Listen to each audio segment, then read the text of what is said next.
মা তারার সবচেয়ে প্রিয় শিষ্যা। আমি যদি তোকে মায়ের হাতে তুলে দিতে পারি, তোর রক্তে মাকে স্নান করাতে পারি, তাহলে মা খুশি হবে, আমাকে বর দেবে। কিন্তু তান্ত্রিক তাকে শক্ত করে ধরে। সে মাটিতে এক বলির আসন তৈরি করে, কুমারীর গলা জোর করে আটকে দেয়। যুগ্রকাষ্ঠতে সে প্রচন্ড ঝড় শুরু হয়।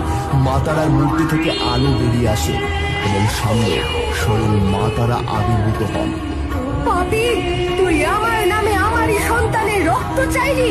ওর এই অধর্মের জন্য আমি তোকে অভিশাপ দিচ্ছি। না না মা, আমায় ক্ষমা করো, আমি ভুল করেছি। ক্ষমা, অন্যায়ের ক্ষমা হয়, কিন্তু পাপের ক্ষমা নেই। পাপের শেষ একটাই, শাস্তি। এরপর এক প্রবল